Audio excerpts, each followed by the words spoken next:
Mr. Worldwide.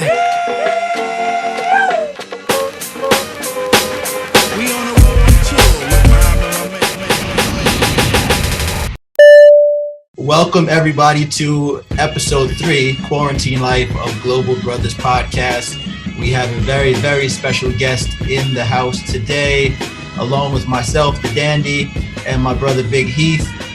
We have actor, activist, educator, entrepreneur, and so much more, Brother Lamman Rucker.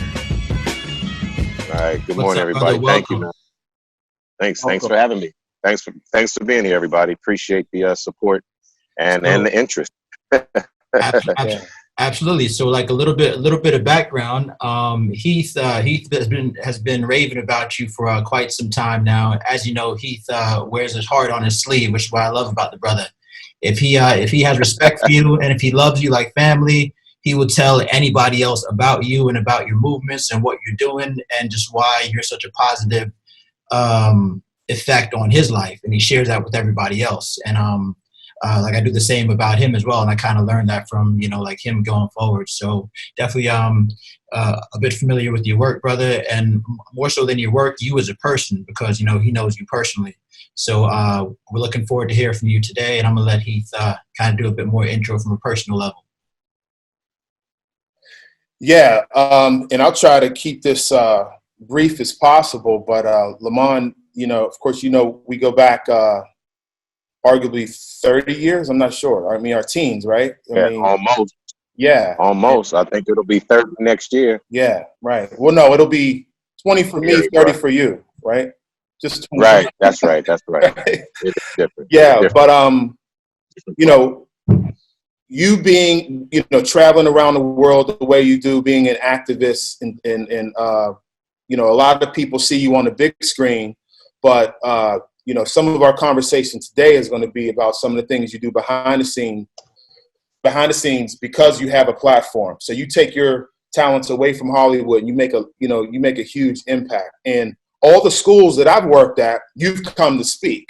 Okay, I don't know, Right. As a matter of fact, when you were in Dubai 2 years ago, it was over the holiday. You were here with us for 3 weeks, but you wanted to get to the schools when you got here, which, I was real flattered about that. School was out, around the time you were here. But speak to that passion. If we want to start off this conversation, I want to know, where does your passion come from?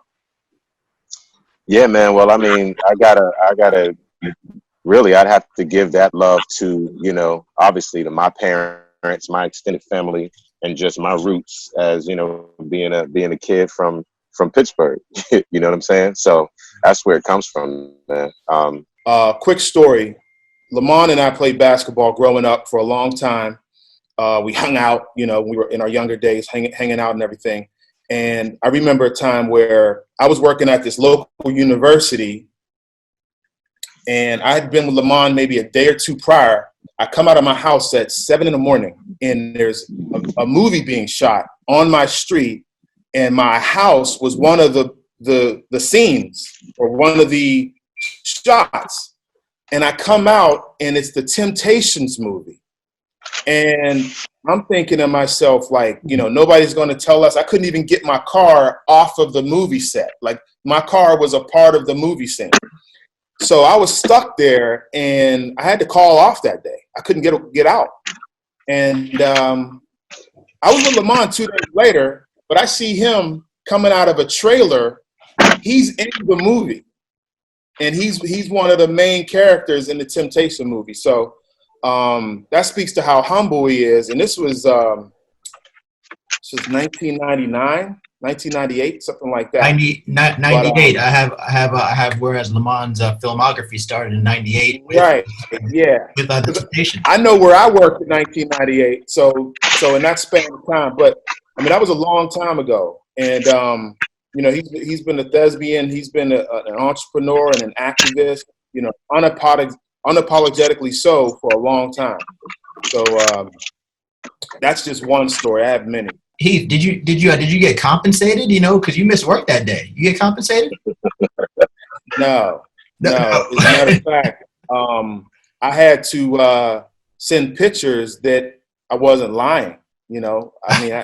It was because it was a bizarre occurrence coming out. I mean, these just big trailers and high beam, beams and everything all around my street. And Lamman's in the movie, so and that was the young Lamman Rucker. Temptations was dope. Yeah. Watch that movie. He's in it. He's in Yeah, it. He's I forget Temptations which was dope, for sure. temptation was, but he plays a pretty good part. There's so many stories. Once again, he's been in Dubai I'll say twice. he was Jimmy Ruffin. He was Jimmy Ruffin in it. I had to get in transit, so the timing of our call didn't quite time out as well as I had hoped it would this morning. So I'm multitasking right now for. Hey, that's all right. That's all right. That's all right. You're good. You know what I'm saying? So I guess we were kind of talking about just kind of sharing kind of my background and where that comes from. It really comes from me being the Pittsburgh boy, man. Both of my parents were actually born in Pittsburgh, although my grandparents weren't. So the hustle that I grew up with, the creative community that I grew up around and immersed in, and being a kid from the North Side, from Manchester, I saw and was a product of what the investment looks like in your children. I got one of my cousins on the line, man, as well. I mean, we were raised together, as well. So it's just like you have people who took care of you and embraced you and disciplined you and fed you and loved you and protected you, and it's just, to me, I definitely dedicate so much of my success and accomplishment. It's dedicated to the people who put me in position to be so, and that happens based on the kind of literally the environment that cultivates you.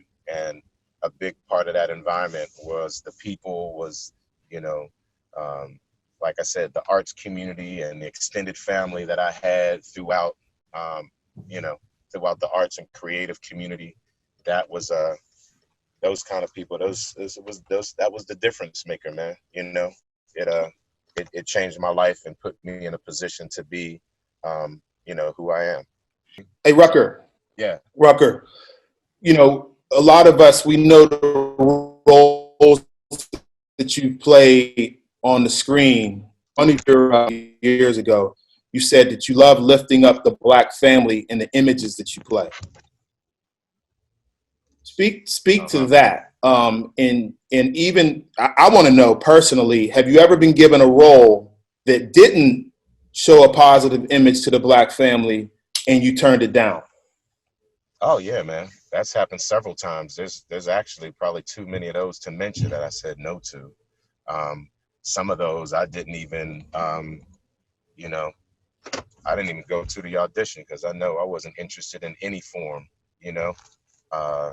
There's some where I didn't even bother reading the script because just the character description itself or the summary and synopsis of the story wasn't anything that I wanted to participate in. And I believe we all have a huge responsibility when it comes to that. You're absolutely responsible for the stories you tell, for the things that you call truth, the things that you associate your name, your face, again, your family, your gift, your hometown, all of that. So I think when you do things that are that don't sit well with you, right? Like, I think you, and also that you aren't going to sit well with others. You gotta be smart about the choices you make. So, and you're accountable, man. You have to be accountable. You have to understand the kind of responsibility that you have, and the images that we put out there, man, and how we represent ourselves and how we represent our people is absolutely of grave importance. it can't be minimized whatsoever. I mean, the power of images. I mean, we understand the power of art and media and entertainment. So when you're a part of it, you know, without overstating your value, you do also have to understand and you know, the kind of position that you're in, and not take it lightly. So yeah, man, those are the principles and the standards that I've been raised with, and I do my best to uphold them and model them, you know, throughout my personal and professional life. How's Black Hollywood? Like what I mean is your colleagues, people who you know. What type of pressure is it on each of you guys and gals, the actresses and actors? Is there ever any frowning on roles that are taken that might be disparaging, or, you know, roles that, you know, could be maybe subservient or something like that? Do people look at each other like, I can't believe you took that? Oh yeah, yes, there's always going to be judging like that. You know what I mean? But I don't know. People worry about that, and then some people don't. Or I got paid, or, you know. So it all depends on who you talk to. Some people care, some people don't. Lamman's a very busy brother. As you can see, multitasking, you know, like handling this interview as well as going about his business. I love it. And we didn't run a reschedule and kind of For sure. you know, inconvenience everybody, or, you know, distort you know, the time. So for sure. Yeah, so, you know, sometimes, but listen, this is the truth of it right here too, right? So it's like, it ain't always as smooth or as pretty as some people draw it up or like to imagine it. You know, we don't sit in ivory tower offices and, you know, have some corner, you know, office perspective while we hold meetings. You know, most of the time you are in transit, or, I mean, I can't tell you how many interviews I do in my trailer on set.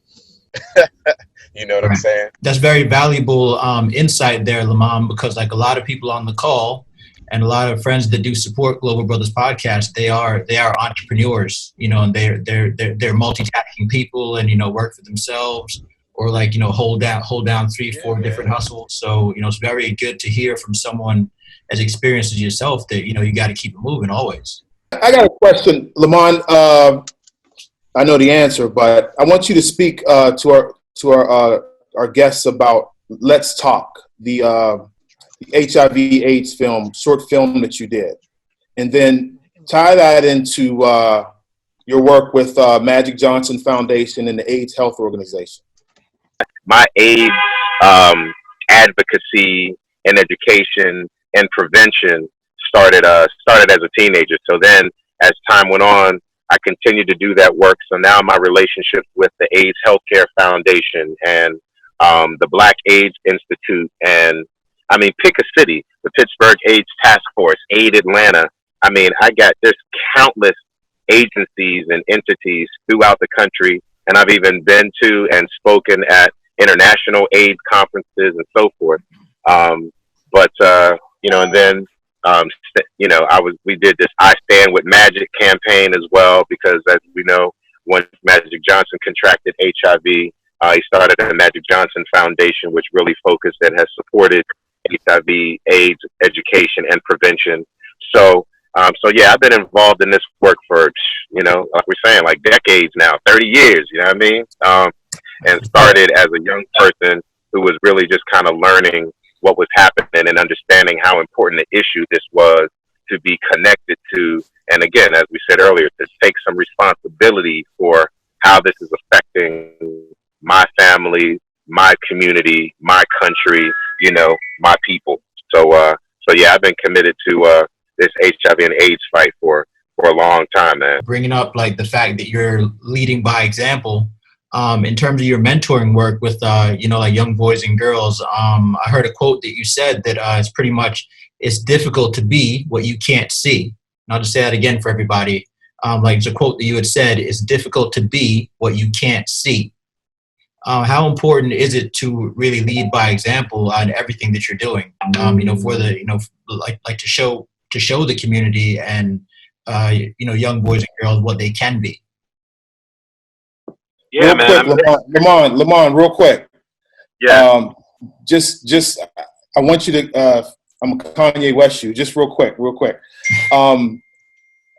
Ron Lawrence, the president of the 100 Black Men, is in the room, Oh, and yeah. that's a What's up, guy. Baba? Yeah, that's a guy who actually instilled that in us. So go ahead, Lamont. I wanted to give him a shout out before you answered that. Oh, yeah. Yeah. So, again, just another example of the kind of extended family I have through just the rich, you know, uh, wealth and dearth and breadth of community, and just the wonderful, beautiful Black men I've had around me all my life. His wife, my Val, and I mean, we've got like so many people. Like, there's so many people through some of the other cultural communities, and that different traditions that I've grown up in and been exposed to, or what have you. Like, you know, that, like I said, that goes back to the earlier question. What has absolutely taken my life to a certain level and continues to take it to that level are the men that I've had around me, setting that example and showing that example. And now that's what we're trying to do with this podcast, right? That's who Heath is. That's who you are, Marlon. So that's who we all are. We got to understand that if we're not out here doing the work and keeping our act together, how can we expect our young boys to keep their act together? Sure. You have a responsibility to the people watching you, and this goes back to even our conversation about what I do on screen. It's the same thing. So we have to set the example. We have to be the example, live the example, not just fake it, not just try to show a perfect picture. That's not it. It's about full transparency. It's about flaws. It's about falling on our face and trying to figure it out and all of that. I try to do that in all the work that I do, man. Like, show how magnificent we are, but also show that sometimes we don't know what the hell we're doing. And that's okay.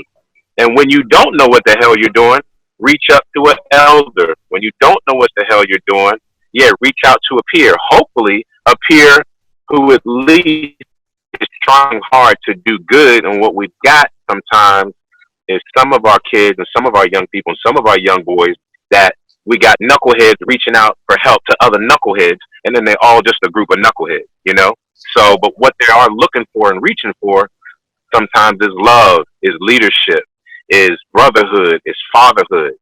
So we've got to do that for each other, and we've got to do that for our kids in the best way possible. So the more accessible you are, the more, transparent and truthful you are about that, I think the better off it is, not only for yourself, your own growth, but even for our kids. I mean, that's who Jacob is, right? This is Jacob Greenleaf we're talking about. Oh, hang on. That's coming. Yeah. The Greenleaf is coming. Earlier today, I saw an old clip of Dr. Jawanza Kunjufu, who you know very well.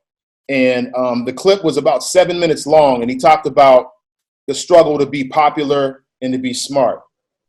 Or be smart. Be popular or be smart. And I hate to include myself, but you're a brother. We're people who found a way to be both. Right? Exactly. Yo, in high school, I had a couple of my classes that was like, I remember somebody was like, yo, you're like a fly nerd. There's another one for you, fly. It's like, you're like a fly nerd. I'm going to call you like undercover geek or undercover nerd or whatever. And I was like, all right, whatever that's supposed to mean. But I realized what they were saying is just that. Like, you handle your business, you get great grades. Like, you're very smart, but you don't lead with it. Everybody doesn't necessarily know, because the way some of us are looking at you is that you're just, again, like you're saying, Mr. Popular, or everybody seems to like you. I never considered myself Mr. Popular. Right. No. So all these things are still in the eyes of other people. All the truth has to be is, do you handle your business? Do you do the best, you can? And like, you know what I'm saying? Are you staying out of trouble? Are you being true to yourself? Like, who cares what other people really think? But I also realized, again, even that early, how many people had their eyes on me? How many people were following my example? Hey, real quick, I want to segue to Dr. Steve Perry's work. You were on the show, Help Me Save My Son. Chilling episode where you were basically loving on a young boy and trying to get him right. Can you speak to that? in your work with Dr. Perry? Yeah, man. So again, this is when we find each other, right? And what's always incredible about this work is it can be really tough and exhausting work. But one of the things that's so powerful about it is when we continue to identify how many other incredible men are out here doing the work and doing the same work. Um, so when Steve reached out, was like, "Yo, we're doing this show. Would love to have you on here." We had a young man on there that he was getting in so much trouble. And again, unfortunately, there was a cycle of behavior in his family, and he was falling into some of the same patterns. He was tough, and all this stuff, and everybody was just talking about how they can't get through to him. And by the time I'm there with him, and even on the show, he cracked. You know what I'm Yeah, saying? he did. And he couldn't he couldn't hold it back anymore. And I also gave him permission, right, not to have to try to hold it back anymore. Stop trying to be something you're not. We know you're scared, you're afraid, we know you're ashamed. All these things, and this stuff is killing us, man. Especially some of our boys that don't know how to deal with and don't know how to manage it, and again, don't feel like they got any help. So, long story short, we got through to him a lot. Not only the time that we were together during the show and those couple days that I was actually in Jersey, but one of the other incredible extensions of that is that young man is still in my life to this day. I've been mentoring him ever since, and he's gotten his life together and got himself back on track.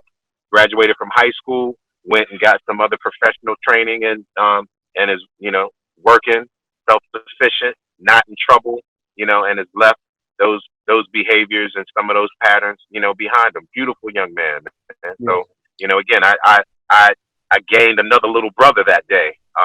He was my little brother regardless, right? And now, I've been able to hold him even tighter and, in my life and then in my circle a little bit more intimately. And again, I think literally that's what we did. We saved his life, I think, together. Yeah. You know what I mean?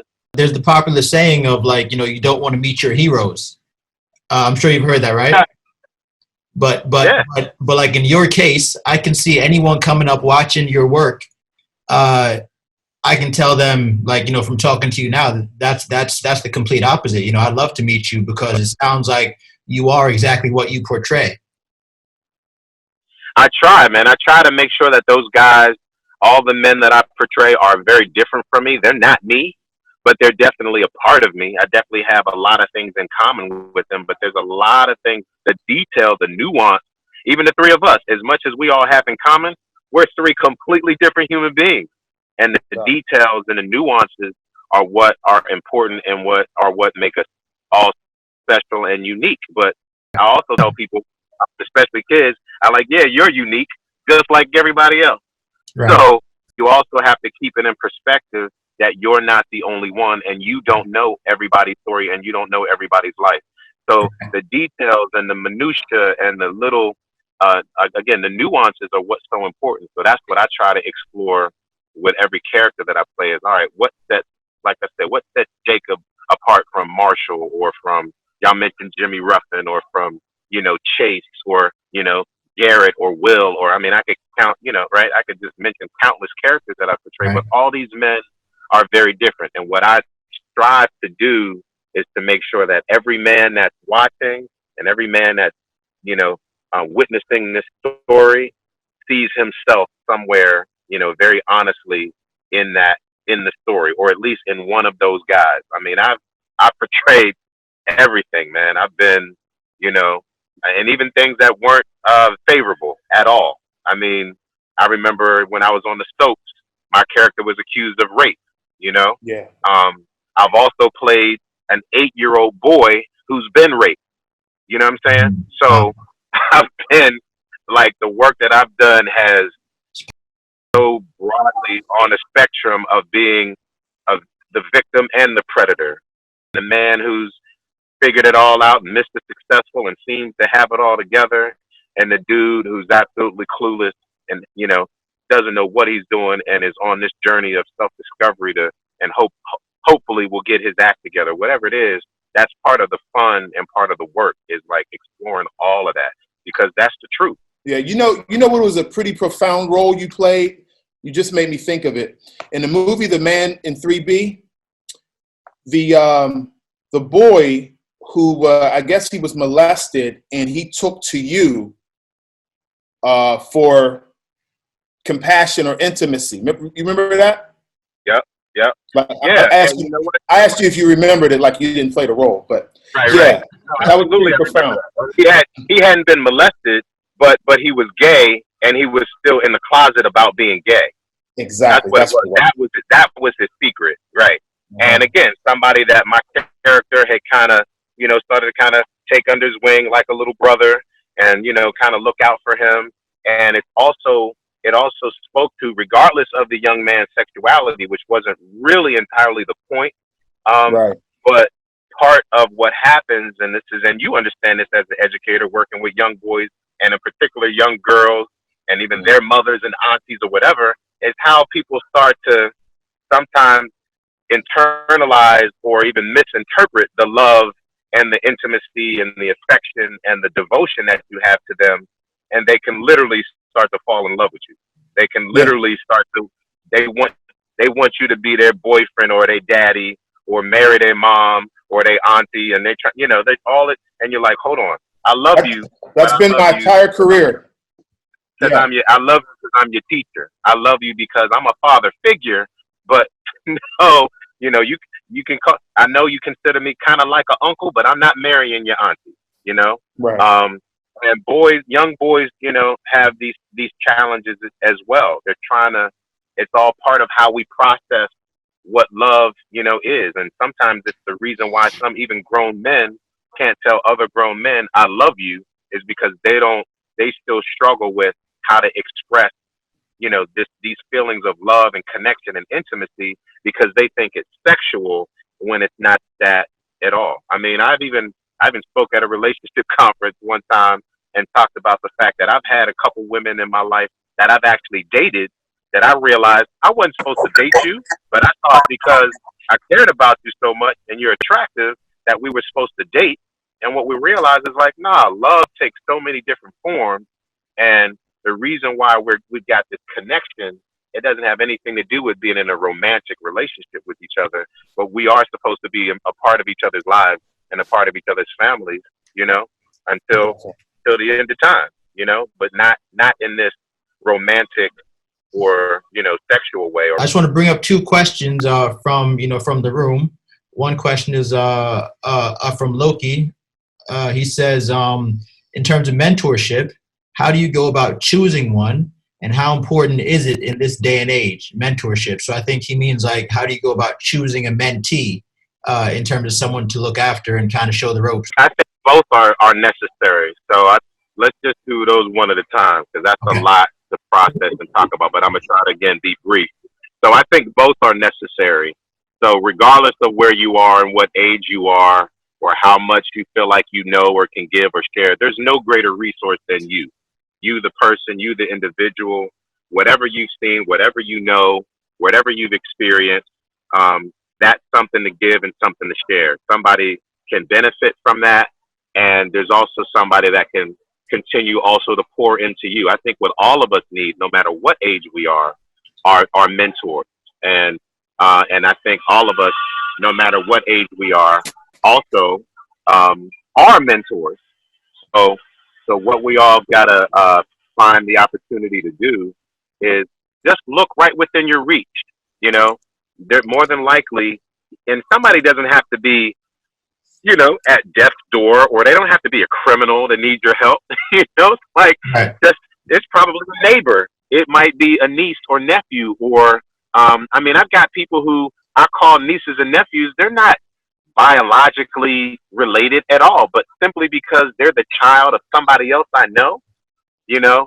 Whatever way our families are connected or can be connected, or that I could be more present and more accessible to that young lady or to that young man, then I'm acting and functioning as a mentor, whether we're considered legally, biologically, or not. A lot of times it's somebody that your kids might go to school with. It's somebody who, like I said, lives next door, down the street, around the corner, whatever. And they don't always have to be somebody who's in trouble or who's been in trouble, but even if they are, even more of a reason to step in. But even if they're not, again, let's step in now to prevent them ever being at risk Right. or in trouble.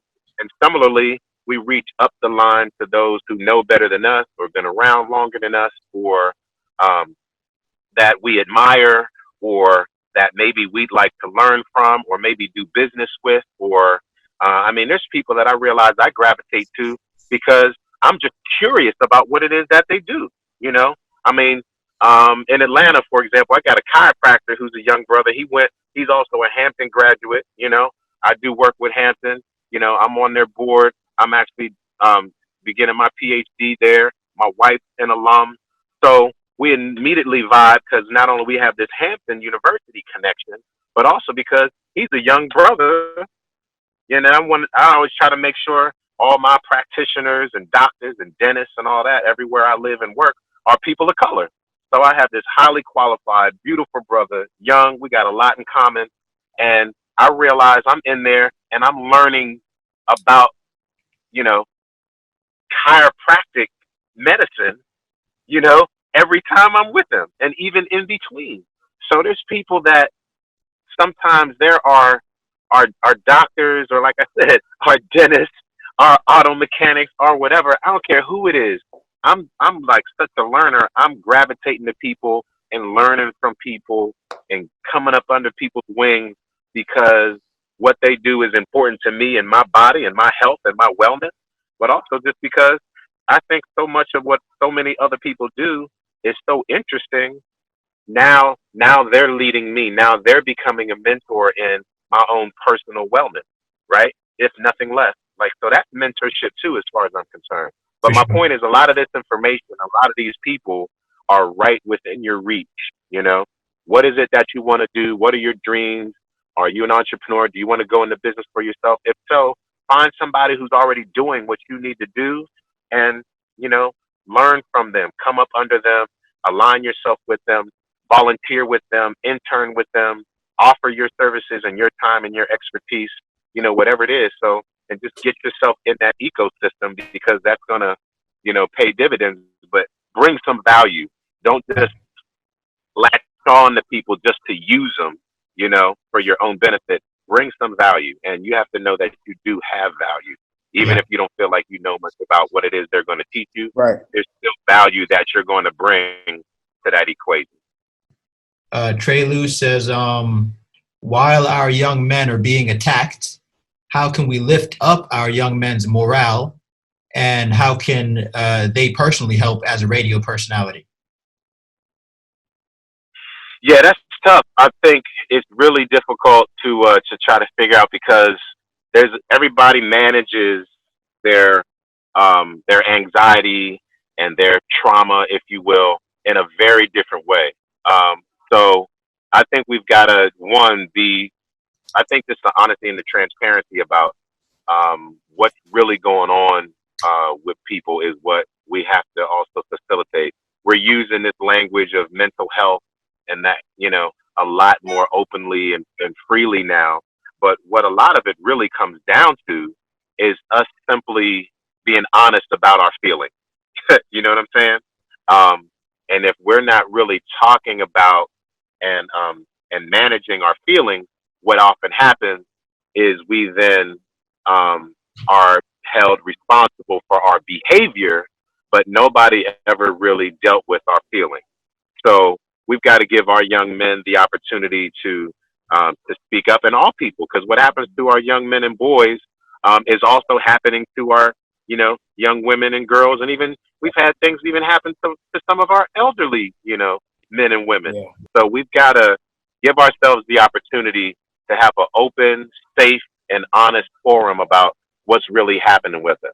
And then, yeah, let's come up with some solutions. How do we heal? How do we facilitate that healing? What are the mechanisms that you have and that you, on a daily basis, use for how you manage your emotions, how you continue to stay encouraged and moving forward, you know, every day and stay positive regardless of what's going on.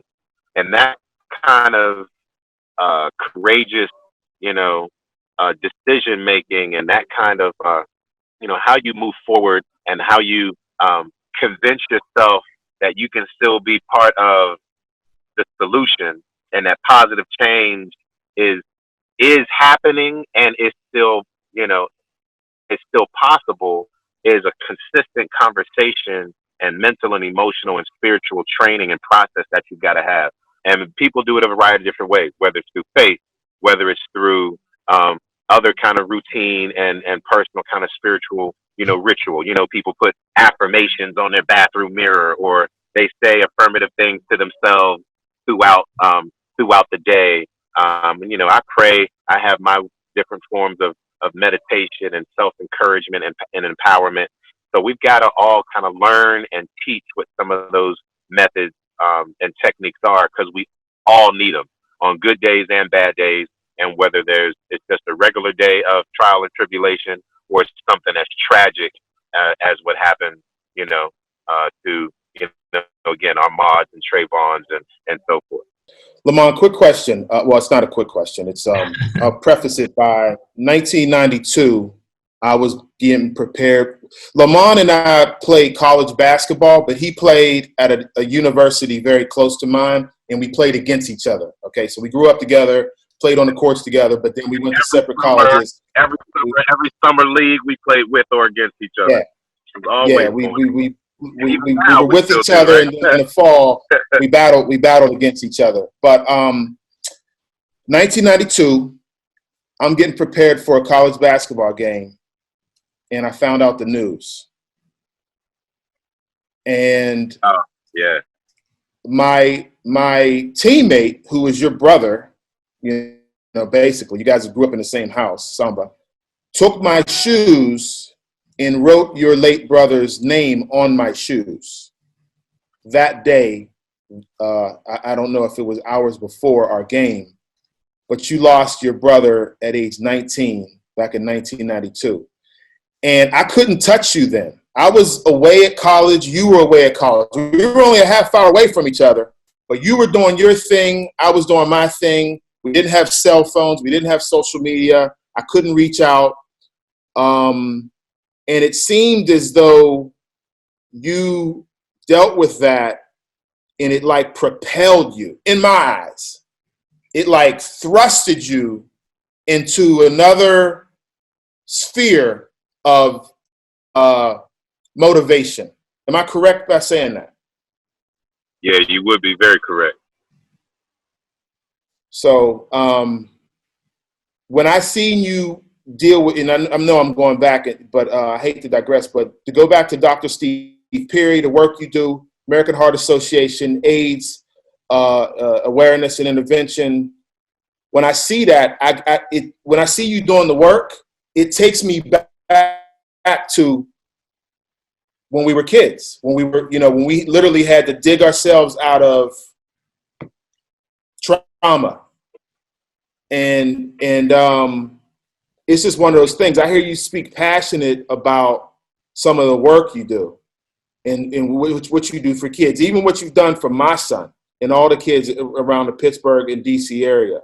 I just want to tell you, I commend you, brother. Before we move on, I commend you, man. Really. No, thank you, man. That means a lot. And that's just one person and one life that's in the equation. I mean, that's who. That's the kind of situation that I'm trying to continue to prevent. So even before it happened that personally, I was, like I said, I was already doing the work. And then when it ends up literally hitting you that close to home, it definitely propels you into a different stratosphere.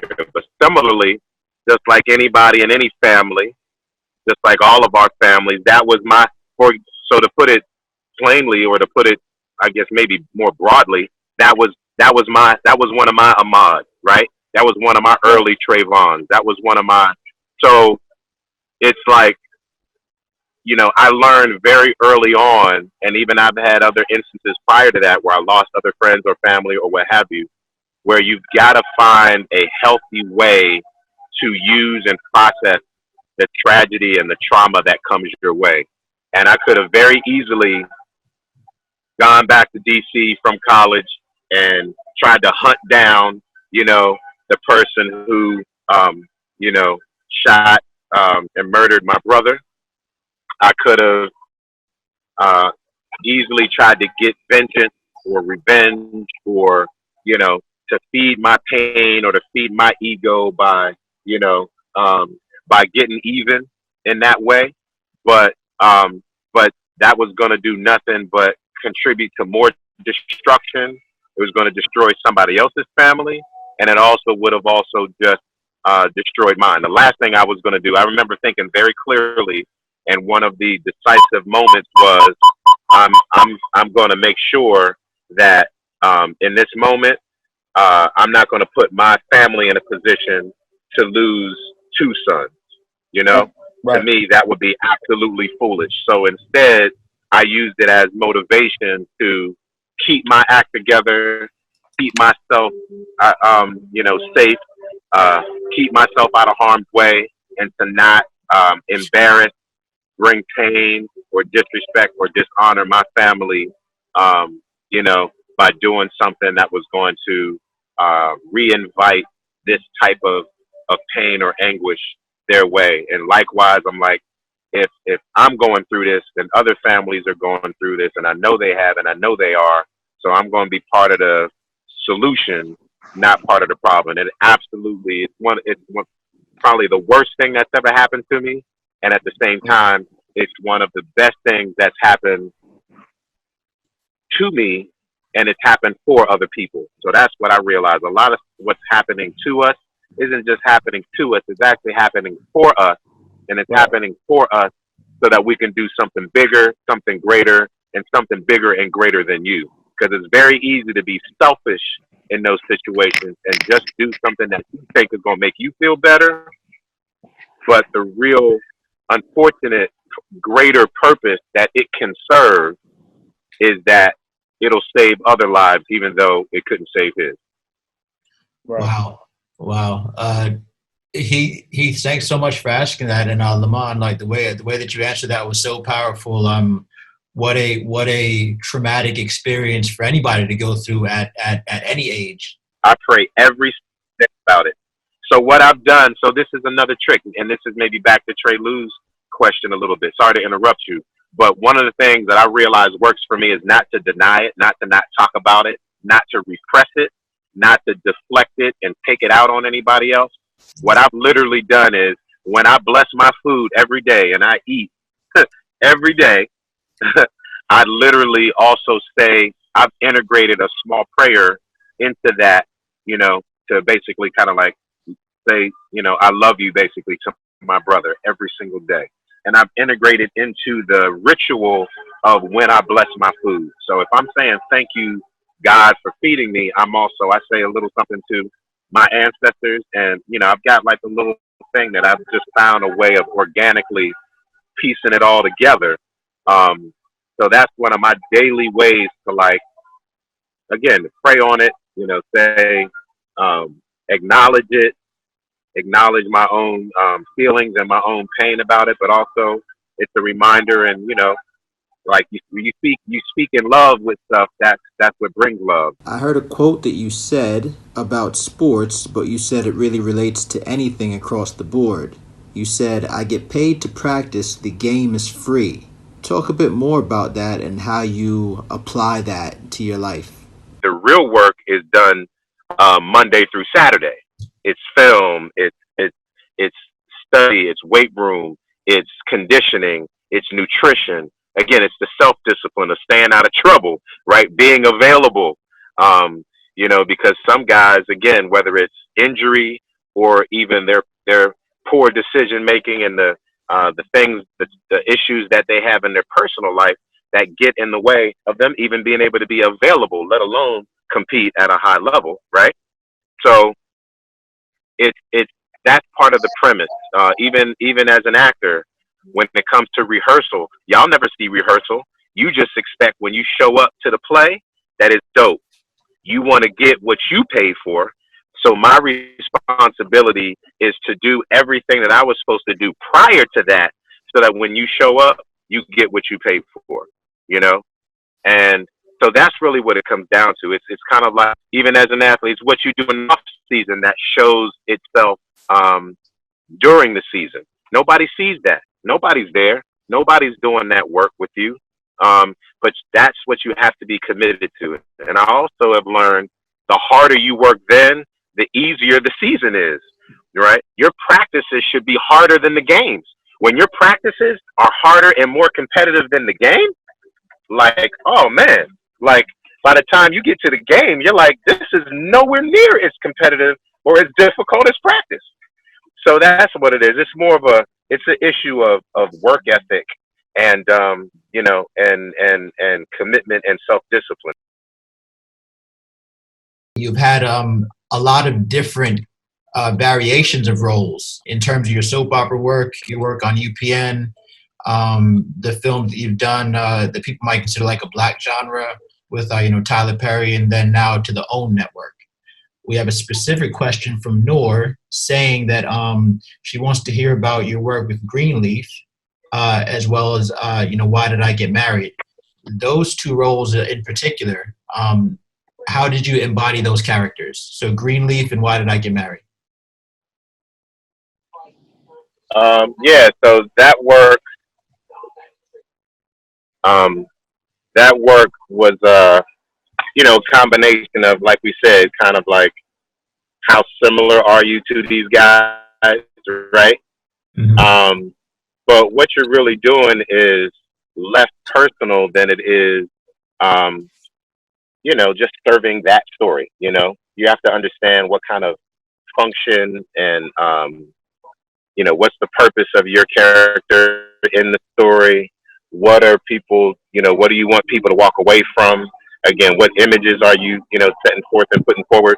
So one of the things that, that I've been very proud of is that I've been able to do some really incredible work with other phenomenal black folks.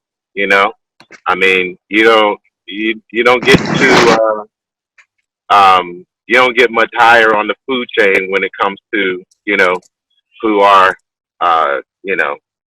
who some of our best, not just most famous, but most successful and most incredible, executives and content creators and storytellers than Oprah Winfrey and Tyler Perry. Not that there aren't others, but it's an incredible privilege to have been associated with them both and have worked with them both. So, you kind of have to have an idea of, all right, what story are they trying to tell? What are the messages we're trying to, push through? And how can my character and how can my ability serve the script and serve these characters and serve the story? So I'll just try to do, the best I can, again, to not have to show that the guys are perfect, but at the same time, was very excited about the fact that, I was in a position to really magnify and reinforce how incredible we are as black men and how much we love our black women and children and family, Wow. and, we're smart, we're we care about the people around us. We do good, and we are always trying to do good. And we're accomplished, we're professional, we're sharp, we got style, we're articulate, we're affectionate, we're vulnerable, all of that. So I've tried to just do the best I can to do all of that, to show what that looks like for us. I think it's been helpful for us to see that for ourselves, and I believe these stories and images are impactful for the other people that see it, because unfortunately that's not their impression or their experience, with the image of black men or black love or black family. And I think we've been able to play a powerful role in how that's done. We have a question from Maurice Ransom, who said, tell us when was the actual moment and time that you decided, that's a bit loaded, but pretty much that you decided you want to pursue a career in acting. So tell us the exact moment in time that you decided you want to pursue a career in acting. That's a good question. By the time I made that decision, I was so funny enough. That wasn't even though I went to performing arts high school, and even though thank you, babe. Even though I studied drama and musical theater at Carnegie Mellon, um, excuse me. Even though I even moved to New York to you know to work and study after that, after graduate school, it still wasn't really a complete 100% decision. Probably until I got to New York. Um, what I consider myself to really have been doing the entire time, otherwise, was you know um, was continuing to train and explore and to get as much experience because that's a big decision, like any decision. Before I left Pittsburgh, I was actually considering playing NFL football, playing basketball overseas. You know, was I going to go back to get my uh, law degree or PhD was I going to go into the corporate space? I mean, luckily I had a variety of different things that I could consider doing, but I didn't really have my mind made up until um, until I went to New York, and that was also one of the decisive um, moments for me. Was okay. Um, I'm gonna make this move, and this move is significant. This is a big move. New York ain't cheap. So if I'm gonna make this move, I'm going for it. You know what I'm saying? It was that Right. type of thing. That So right. it was probably around that time that I really, really made the really aggressive, assertive, decisive career decision. But before that, again, I have undergraduate degrees. You know what I mean? I mean, I'm as well, right? I've got a master's degree in education. Um, I studied business and law before I moved into education. I've worked in other, industries and got other experience. So I made sure that I was like doing other things and preparing and equipping and training myself in other ways so that whatever decision I made, I'd be equipped to make it. Um, so once I decided to go, the this particular route, and put it in first position is what I actually like to say, because I never abandoned the other thing. I just kind of slid this up and put this first. I still do all that other stuff. It's just not my primary. Um, I'm lucky to make a living being a professional, actor. So this is another thing that sometimes people don't know. I was offered a job um, for a show, but I was still finishing graduate school. So I said no to the job because, you know, I was still finishing my degree, and I was determined to finish my degree before I made the next move. So, and most people thought I was crazy. Trust me, that executive producer thought I was out of my mind to say no, but they respected my decision, just the same. So, I mean, they probably thought, oh, this guy's crazy. He's an idiot. He missed his opportunity, and a lot of other people definitely thought the same thing. Because some people think that lightning only strikes once. You know, Wow. that's not the case, especially not for me. Lightning has been, it always strikes more than once. It may not always strike in the same place, but I'm not going to be standing in the same place. So, Oh. Whew. Love that. Mic drop. Mic Love drop. that. We have a granddaughter of an icon. We have BB King's granddaughter in the house, and her name is Val B. King, and she just asked a question: what actors do you look up to, and were there any actors that mentored you? So that's from Val B. King, granddaughter of the iconic pioneer BB King. Shout out to yeah, Val. well, first of all, respect to that family and that legacy for sure. And thanks for the Goodness. question. Yeah, man, there's countless actors, man. There's way too many names to mention because a lot of people, you wouldn't even necessarily recognize their names. But I'll even go as far back to, Paul Robeson has always been one of my models. And I'm actually developing a film about him now. There's actually this really incredible friendship that Paul Robeson and Albert Einstein had that most people know nothing about. So we have a really powerful script about their lives and their friendship and a lot of the work that they did together, both in the anti-lynching movement here in the States and against fascism, throughout the world and throughout Europe.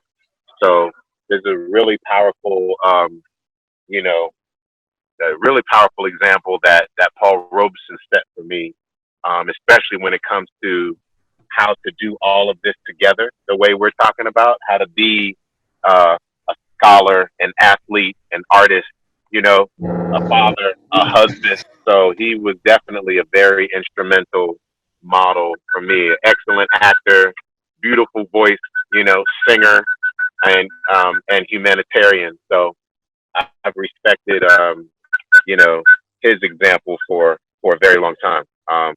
So he's one, but then, whether it's, other people that you all would know, whether it's Pele Belafonte, Ossie Davis, Mm.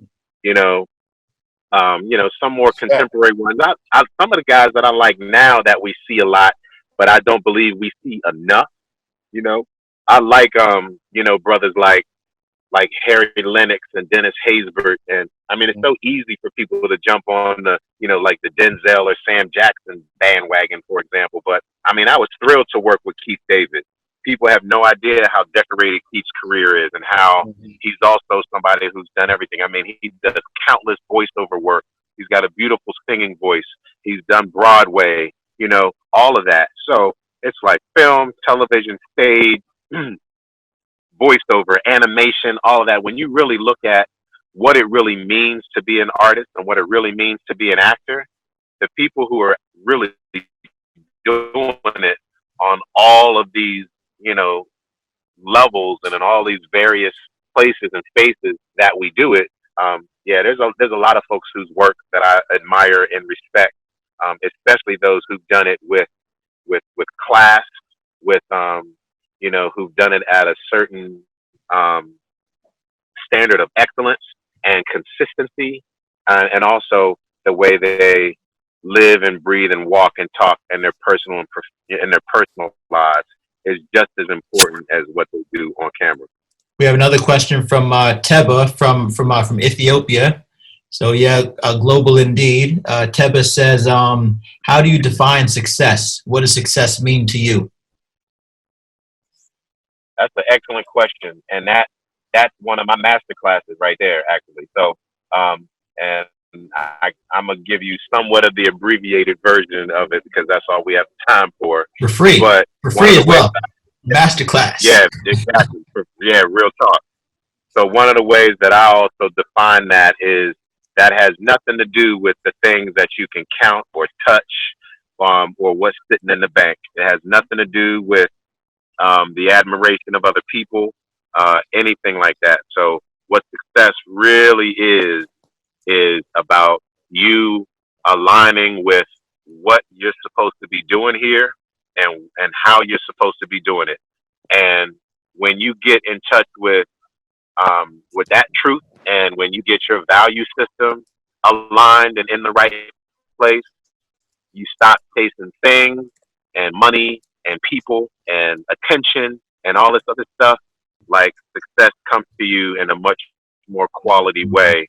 And what's funny is when you go about it in the right way and in the right order, all the other stuff comes to you anyway. But it just comes to you in different sequence. And because then it comes to you later as opposed to sooner, you know how to manage it better.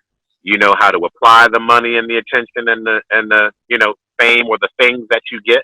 And you also realize you don't even, and by that time you realize half that you don't even need. So the reason why it's coming to you is so you can give it away. But if you do everything for the purpose of what you acquire and what you're supposed to own and all the stuff you're supposed to buy and how big their house is supposed to be and all that, your life is going to be empty. So be very careful to follow the example of those that don't really speak to the power and beauty of your spirit and the power and beauty and purity of what it means to be whoever and whatever you are. So I can only speak as an African and as as a black man. So I know I've got to be very careful falling into the traps of Western civilization and their value system, especially a capitalist perspective. And if you are careful not to fall into some of those traps, I mean, we all live here and we work here and we want to thrive and survive here. So there's certain things that yes, we play into and feed into and we use to our advantage. But you also have to be very careful about those things not dictating who you are and how you live every element of your life because it will put you in a very bad place and in a very bad space. And I know countless people who have everything that you all think you want, and they're completely unhappy. So as far as I'm concerned, they're not successful. Speaking from a global perspective, I know you've heard of Nollywood, which is the second biggest film industry in the world behind Bollywood, and then comes Hollywood, your playground. What do you think about the strides that international artists are making? When I say international, obviously specifically African artists, so like films out of Africa and like the TV scene there, and uh, places like Netflix are developing a big partnership with Africa, whereas now they have a whole African section to Netflix. So like, what do you think about the come up of that and potential collaborations on the continent from Black American artists like yourself? Well, I've got a couple different feelings about that. And one, it took them too long because we've always been there. We've always been Right. writing these stories. Our stories on our people have always been relevant. The reason why they're finally coming on board now is because they want the African dollar, is because they understand what kind of market African people and the African, diaspora is. So now they want to, you know, benefit and profit from Africa as we know they've done in, forever. So that part of it makes me very uncomfortable. That now all of a sudden you want to validate us. So, but we've always been valid. Our stories have always been valid. Our own industries have always been valid. We've got to be very careful that if we don't own these stories and we don't own these studios and we don't own this content, that these other mechanisms are going to come in and basically just colonize our storytelling, colonize our film and television and entertainment industry too. So be very careful trying to be validated by, Netflix or by America or by, these Western markets because they're coming to take it. They're not typically not coming to share it. So, but I think it's great that we've got more global access to one another. If you're not from, if you're not in the Nollywood community, you might not have access to what's happening there. So the fact that now they're on these more common, global portals, it's great that we can have access to one another. So please, everybody, support these stories. I've always loved foreign films. I've always loved, stories. I mean, I've gotten in the habit of watching movies with subtitles. It's almost like that's more the norm for me than a movie that's natively done in English. So everybody, wherever you are, write your story, tell your story, share your voice. And now we've got the medium for those stories to be shared and heard and received by the people, and that's just icing on the cake. But support each other, man. We gotta make sure that we're supporting one another, throughout the globe. And how do you feel about you yourself? Wait to come overseas. I can't wait to come overseas and star in a movie Okay. in Nollywood or Bollywood. Right. I can't wait. I'm looking forward to it. Yeah, absolutely. That's another thing that I think is key, and that this is the opportunity for this kind of collaboration. And vice versa. I think we need to see more people in stories that are happening here. I mean, I've done different things in a couple of my projects where I tried to very clearly like integrate the fact that my character has, direct African lineage or Caribbean lineage, or or lived in this part of the world or that part of the world, or has friends or family or whatever in other parts of the globe. So I think even though we're writing a story that might be our story, we also need to embrace diversity. You know what I'm saying? Absolutely. Absolutely. Very good answer. Yeah, because the world is small, and part of what stems that divide is entertainment. Entertainment, like, definitely bridges divides, and builds bridges. So like, what you just said is very helpful to that. Knowing that Black Hollywood, at least in some respects, is looking out for that and has designs to make that connection. Yeah, yeah. A lot of us here are already doing it, and a lot of us here are looking to do more of it. So what's tough is making sure that there are trusted collaborations, that there are adequate skill sets on both sides, and that people are who they say they are and can do what they say they can do. So, You know what? but yeah, those are the kind of collaborations people are looking for. And that's an interesting point you bring up in terms of like the trust factor, seeing that people are who they say they are, and like, how can you trust this or that, or even who owns Absolutely. something. And what I was going to ask you is 100%. If I'm gonna get on a plane and come halfway around the world, I need for sure, like people have to have their ducks in a row. how strongly do you feel about us, the proverbial us, having our own platforms? That's like, whereas like we have our own kind of like YouTube slash Facebook slash Instagram that is That's right. our content, and like own. Yeah, our own Zoom. Our own Zoom. Why aren't we any of us making money off of what's happening right now? Most of the time Yeah. because we're either informed on exactly how to be a part of those wealth propositions, or we don't trust it, right? And again, both of those issues sometimes get in the way of you being in a position that you want to be in, because you either don't have the information, don't know what you're looking at, or you don't trust it when it shows up. So so that's tough. I mean, we can oftentimes, I know people who will say, oh, well, I can't do that. Nobody else I know can do that because we can't afford it. Well, collectively, you probably can, but yeah, maybe not individually. So you have to learn um, how to get in the game, and how to be in the equation. And at least it starts with, if nothing less, cooperation and collaboration. And then at some point, then it's cooperative economics. Then you actually got to start pooling the resources, not only being in the same place at the same time doing it, with each other. Now do it for each other, and not be afraid to kind of to cross the line and put your neck on the line, if you want the opportunity to grow, or you want that wealth to expand. That's how this system works. But I'm also on the page of, like, I have to admit, like, if I never work with anybody else but Black folks, like, I'm all right with that. I don't have to receive an Academy Award for me to know how blessed and how brilliant I am. I don't need it. Real talk. I'm gonna say it right now. I honestly feel that way. Um, I don't have to work with I don't have to work with Martin Scorsese to feel like I arrived.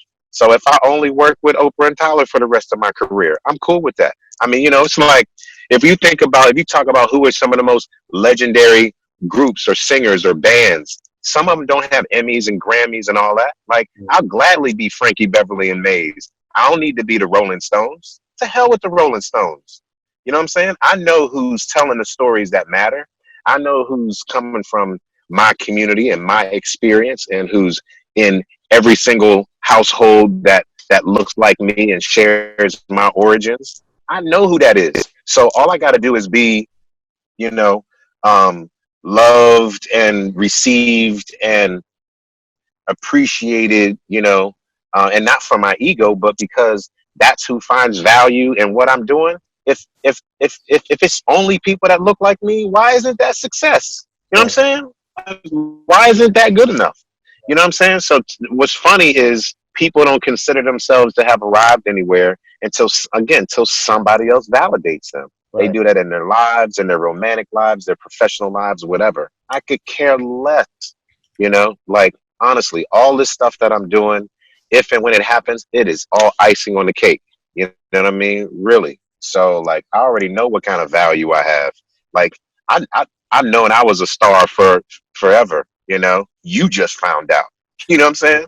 So Right. that's and there's a real thin line between, again, people perceiving that as conceited or arrogant. That's not at all what it is. It's just self-love. It's an appreciation and understanding of what I've been blessed to receive, and what I have the audacity to feel that I have to give, and the worth of it. And as long as I'm given the opportunity and I can create the opportunity to give that away and to share that and to continue to be in a position for the universe to give it to me, then that's the cycle that's important. You know that Tupac Shakur and Nas don't have Grammys. Think about Really, that. Yeah, they don't have Grammys. no surprise. But that's my point. No surprise. No surprise. And they Yeah, don't need them. They they don't need don't. They don't need them. Hey, talk about This Love Wins project. Yeah. Yeah. So This Love Wins is another project, you all, that I'm developing right now. We're raising funds for. So you can go to this love thislovewins.com on social media and our website. This Love Wins, This Love Wins movie. But yeah, and then again, the Albert Einstein Paul Robeson one is called Albert and Paul. So again, Albert and Paul film across the board.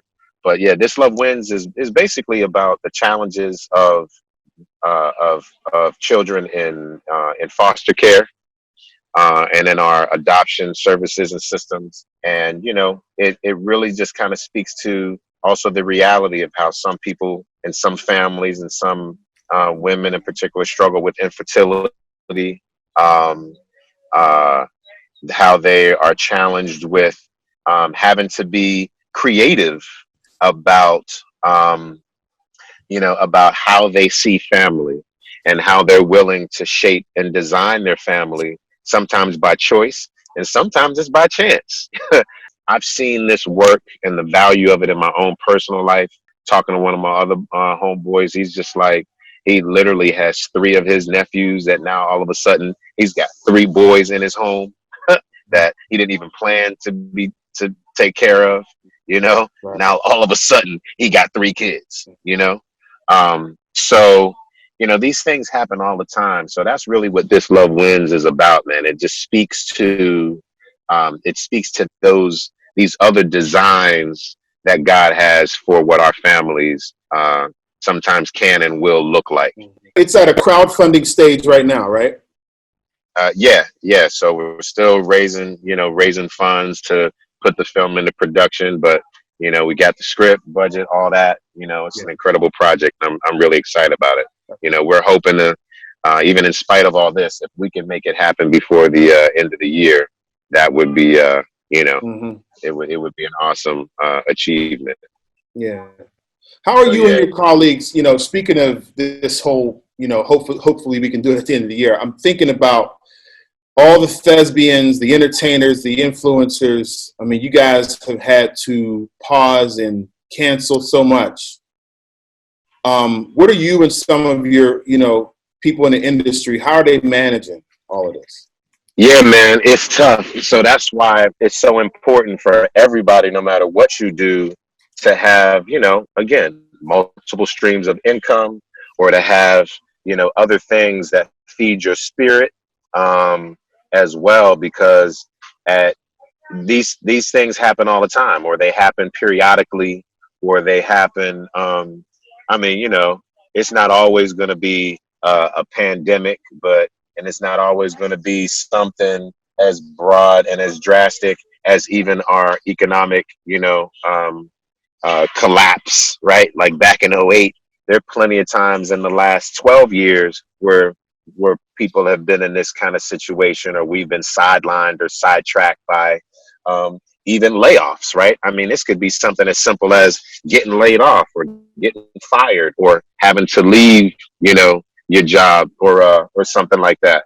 So you have to be in a position to adjust and adapt when those things happen. So this is very challenging for all of us. It's discouraging to not be able to go back to work, to not be able to get paid, to not be able to make a living, even when you are skilled, or even if you do know what you're doing, and even if you did have a job, like they're telling you don't show up, or they're furloughing people and letting people go, or downsizing, or whatever. So what's always been valuable and what's always helped me is to be able to shift. Like I said, whether something is first position or second, third, fourth, fifth, sixth, seventh, eighth, ninth, 10th, I'd rather have a variety of things that I'm capable of doing, and different skills and different segments of industry that I can move in and out of. It's a very important point that Heath brings up there, because a lot of us might think that, just because someone is in Hollywood, or an entertainer, or even like with sports, like, oh, like they'll be okay. But like a job is a job, like that was your livelihood. So anyone that loses their livelihood, or like, like you said, like being furloughed, that does hurt. And there's a lot behind it as well, not just the people on the screen, but like, the makeup people and like everything. I'm so sorry, man. I'm in the middle of an interview. Thanks for the love, brother. I'm so sorry. No, that's all right. Yeah, thanks for the love, man. Nice to meet you. All right, I'm sorry, y'all. How much you pay him? How much you pay him? No, hold up. You don't even know how many times that's happened this morning. Lamman, let me take this. I've been with this guy around the country, around the world, where we're walking into a sports arena. You remember the Georgetown game in D.C.? By the time we got to our seats, it was halftime. Wow. I forget about it. It takes forever to go anywhere. Oh, my God. Yeah. So, yeah, it happens all the time, especially when I'm with him. I witness it. Right. That's great. Yeah.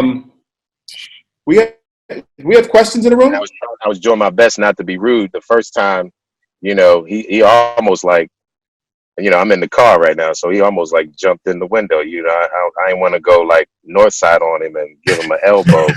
Just run up. You know what I mean? You give him like southeast style kind of, out of respect, right? But you don't just jump in somebody's car window like that too, no matter how excited you are.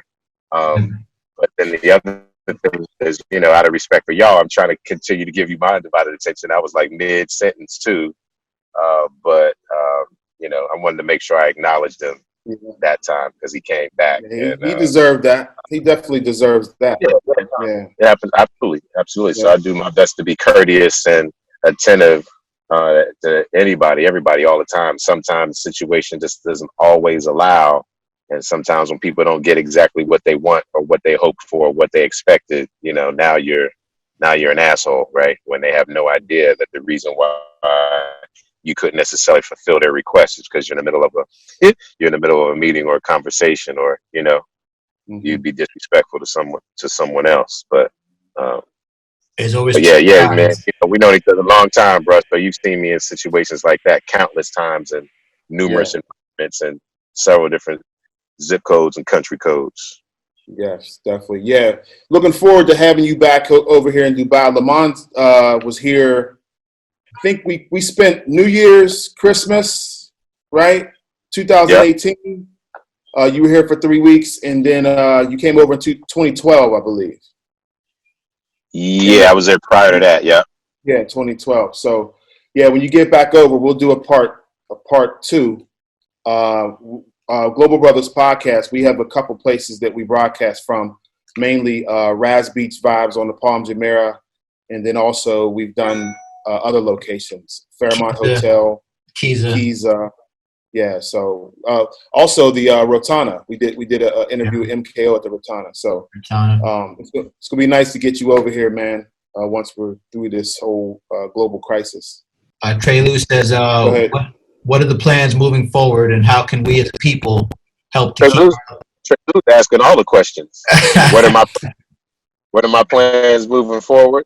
Yeah, and how can we as a people help to keep our local community businesses afloat? That's funny how people like load up. They make one question, like they put 3 questions into one question. And like Heavy stuff, you the president. My plans, I know, right? You know, funny about that is there's people who call me things like that all the time. Call me the mayor or the governor, or you know, I've got all kind of nicknames like that too. That's funny. But all that to say, you know, my plans are again taking these projects that you know I talked about, taking those things forward. There's actually another story, a film that I did while I was an undergrad there in Pittsburgh, and one of my partners actually who's still there, my man Greg Allen, he wrote this really dope piece called Traces, and we did an indie of it years ago. He adapted it to the stage for Kuntu Repertory Theater as well. They did it at Kuntu, and now we're actually revamping that screenplay to try to put, you know, the plan to put it into development and make it happen as well. So those three projects in particular, you know, are what I have kind of in my own personal development when it comes to my team and my production team and capacity and those partnerships. And then other than that, as you all may already know, this is in June, season 5 of Greenleaf premieres, and this is our final season.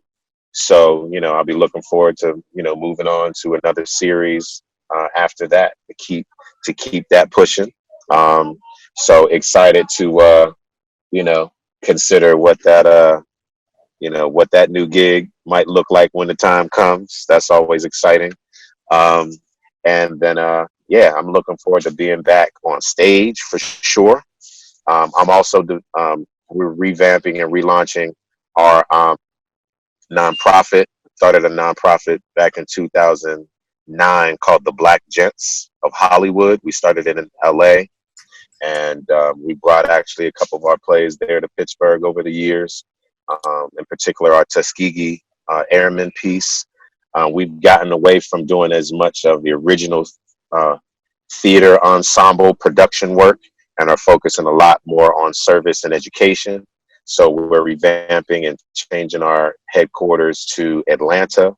And so, you know, we'll be doing a lot more of that work based out of Atlanta, but still, you know, connected to California and New York. So there's a variety of like endless organizations that I and the Black Gents have been involved with and partnered with over the years. So we're going to continue to be doing a lot of that work. So all of this service work that we've already been talking about, that work continues. I've just been doing a lot more of it under the Black Gents umbrella, and it's going to be truncated now, Black Gents, because it's global. It ain't just, you know, Hollywood and LA. We're only focusing on on entertainment, for example. It's the arts, it's education, it's empowerment, and again, from a much more global perspective. So listen out for the Black Gents. You can follow us. We kind of started our some of those portals, but we're revamping the website and online stuff. But the Black Gents, so at the Black Gents, BLACKGENTS. You know, to keep track of the kind of work that we're doing, that we're going to be into. So that's a little bit of that, and that's just a small footprint of so many things I have my hands in. You know, I'm on several boards, so whether it's organizations from, you know, I mean, there's too many to mention, but literally, I'm in so many different spaces, and you know, do my best to just not be too saturated or spread out too thin. But there's a lot of work to do, and there's a lot of opportunity to do it. So, you know, any of the work that you all are doing, wherever you are, if there's a way for me to be, you know, connected and integrated into that, whatever part of the world you're in, you know, I'm always open to the conversation, you know, as well. So I serve wherever I can, and you know, this is also, like I said, this is also how I make a living. You know, everything's not just on camera that I do. You know, the way I also make a living is you know, through my experience and my training as an educator, as a scholar. You know, through service and philanthropy as well. But as an academic, again, that's one of the other things about Heath and I that we've always vibed on, is, you know, how we've been in leadership and administrative positions, you know, as educators, and as men of color, as educators. It's a whole nother, you know, it's a very specific and clear community, and you know, a lot of things that we have in common. So always aligning myself with brothers like you know, and women, sisters too, around the world, you know. So a lot of work to do. So that's a little bit of some of what's happening. We've got quite a few questions flooding in now. Oh really? Oh really? Yeah. They're coming now. They're coming now. Okay, from Madagascar, Finardi. She wants to know, how do you balance business and family time? One of my tricks is I literally, I'm I mean, I hate to say it, but I make a schedule. I'm Mr. Free Spirit. I'm Mr. Creativity. But what a lot of people don't know about me is how you do have to be disciplined and structured. So I literally, I mean, even the time we've been together, I've had several alarms go off, you know, on my phone and stuff like that, so that, you know, they're reminding me of things to do, you know, certain deliverables I have or I have to make, or certain, I even have stuff on my phone that's like, okay, take a break, personal time. You know what I'm saying? Stop working, basically, you know, and then the alarm goes off again, you know, however so much later. And it's, you know, okay, uh, you know, time to get back to work, you know, and Right. then because of what I was in different time zones, then it's like, okay, it's, you know, it's 7 something. So that means it's 4 something in LA. Stop what you're doing, dealing with anybody on the East Coast, and make sure you get back to everybody on the West Coast and wrap that up, because the West Coast is about to close in the next, you know what I'm saying, in the next hour or two. So there's even things like that. So I basically just kind of make sure that, all right, time to wake up. All right, relax, chill, take some time to yourself, tune in to your wife, you know what I mean? Plan your day, whatever, work out, you know, and then whatever order those things happen, you make sure you prioritize all the things that are important and that are, again, essential to your success, right? The Yes. success is how well you balance all of those things. You know, if your life is leaning way too much toward one direction or another, sometimes that imbalance is an indicator that maybe your life isn't as efficient or as successful as it could be. So I'm always looking to achieve balance. I'm always looking for harmony and synergy, and you know, in my life on a daily, regular basis. We have another one from Tush, and she said 24 years old and is having trouble finding herself and you know, trying to find her talents. What advice can you give her? All right, good. So I've gotten to that not only in myself, but when I facilitate this for other people, I do it in at least 2 different ways. So this might seem like these are polar opposites, but I don't actually consider them polar opposites. Most of the time, you just have to really like tune into yourself. So one thing is eliminate distractions. All right. The things that you do and the way you're balancing your time and whatever you're spending a lot of energy on these days, if too much of it is on your phone or it's TV or it's socializing or it's video games, or like whatever that stuff is, if it takes you 2 hours to do your hair, you're spending too much time a day on your hair. Even. You know what I'm saying? So a lot of times what we spend our time on, when we revisit that, that either tells you, one, what's important to you, or it tells you where you're wasting your time, right? And then what you do with that information, in my opinion, is, okay, well, where would I love to actually spend more time? You probably say that all the time. You already have that answer more than likely. Not only that, you probably are expressing other answers to some of your questions in the things that you complain about. So I tell people all the time, even when it comes to certain things that might be negative, there's actually value and power, even in that. So if there's things that I'm complaining about, what that's telling me is those are things that I'm sensitive to. And if I'm sensitive to that, or I'm empathetic to that even, it might be telling me something about maybe what I'm designed to do, what needs I'm designed to meet. Because if it's bothering me that much and getting under my skin, or I'm whining or complaining about it, then I should probably do something about it. So again, all of these things to me are information that can sometimes give us a hint or give us very clear, and even if they're not always clear, at least give us hints or clues to where maybe we should start pursuing our energy. I remember before, one of the things that made me change um, my graduate degree is initially I was in the MBA JD joint, right, MBA law degree program, and I had to ask myself, like, all right, why am I doing this? Am I doing this because I just think it's fancy to be like, yeah, I have my MBA and my law degree? What do I really want to do with this? Why? Right? So again, we always say, what is your why?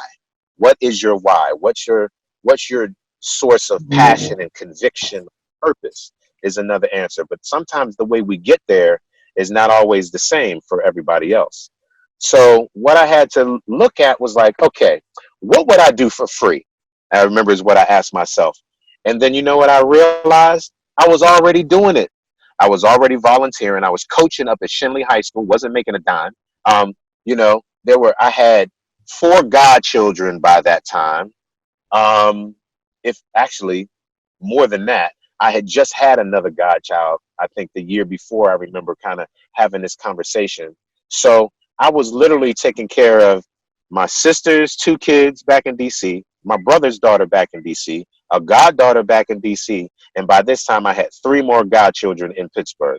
And I'm in college. It ain't like I ain't missed the money bags. What am I doing trying to support all these kids and all these families? And again, I don't mean support being financial. I'm talking about being present. That's what being supportive is about. It ain't about writing some kind of check, for child support. I was actually doing the work as well as spending the money that I barely had.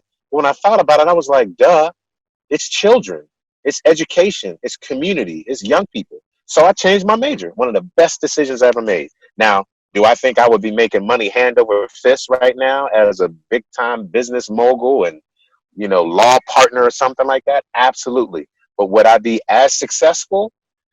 There's the word again. Would I be as successful or as fulfilled? Absolutely not. So, I had to really pay attention to, again, where am I spending my time? What is my spirit saying to me? What would I do for free? Where are my interests and curiosities? And what kind of things am I trying to explore and discover?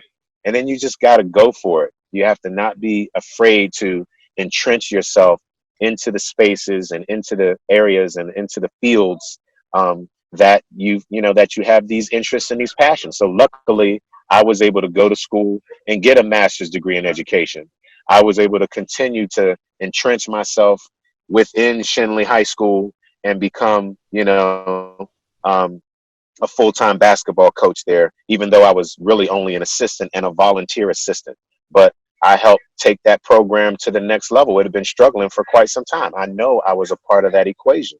But more importantly, it helped to really help me clarify and define who I was and what I really do with my life personally and professionally. And so some of those same techniques, I'm confident will work for you, but go inward before you go outward, Great answer. and pray on it. That's what prayer is about. It's about clarity.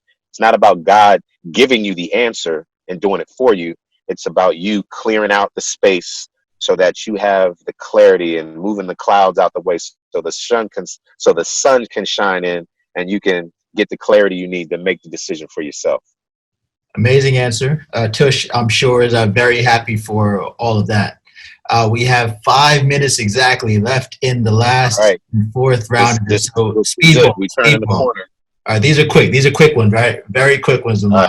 So how can we support your foundations? You gave us some websites. Just give us the websites again, slower, and any social media.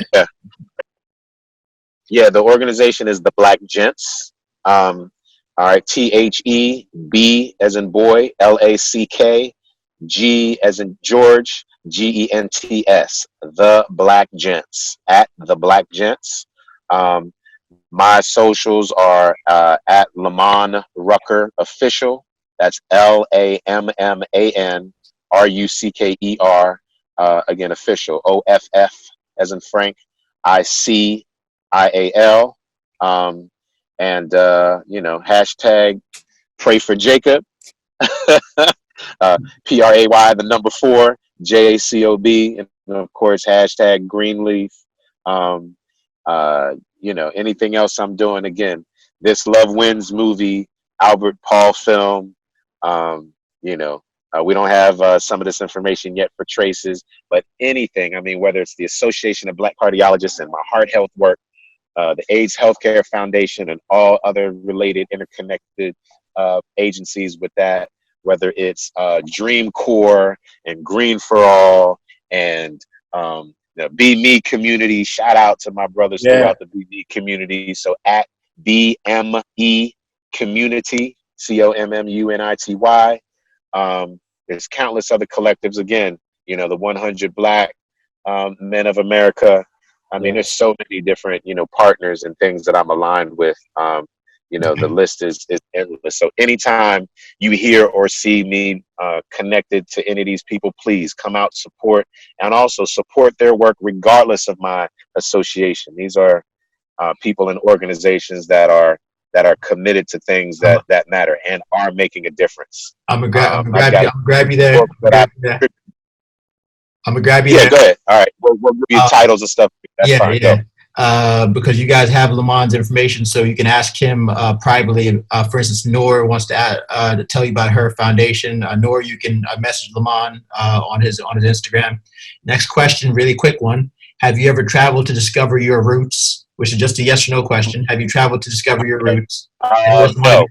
Okay, that's no, not yet. But I know where they're connected to. So I plan on being in Cameroon, Ghana, and Nigeria very soon. Amazing. Okay. And what's your favorite travel? Okay, Barbados, huh? Well, that's also where some of my roots are. So my grandfather, who was Ghanaian, was also from the Caribbean. So, I have at least the Barbados. What's one of your favorite travel destinations? Favorite travel destinations? I've been to South Africa a couple times. That's tough. So South Africa, Dubai, Bali, for sure. But I also lived in Japan as a kid. So I love Asia as well. So Africa and Asia for sure. And last one from Teba in Ethiopia. She says, please let us know if there's any collaborations you want to do on the motherland. Absolutely. 100%. All right. And I'll let you guys be the conduits for that too, Sure, and I know Heath in particular is directly connected to Ethiopia. So anything happen in Ethiopia, we'll make that happen through Heath. Teba, Teba's a big shot in Ethiopia. I call her the queen. Big shot. That's what's up. Let's make it happen, Teba. We'll follow your lead. For sure. Okay. Well, we got less than a minute. We're gonna say our goodbyes. Appreciate you so much, Brother Lamman. Much love, everybody. Pleasure to be with you. Thanks for having me, man. Much love, Marlon. All right. Love y'all, brothers, man. Stay lifted up. Continue to do this incredibly powerful work, man. Thanks, everybody. Love you, Heath. Appreciate you, man. Glad I can be here with y'all. And as we always say at this time, everybody, live global and prosper. Yes, sir. Peace. Check us out on YouTube, Global Brothers Podcast, and please subscribe and share and, continue to support, good content. Everybody. Mr. Worldwide.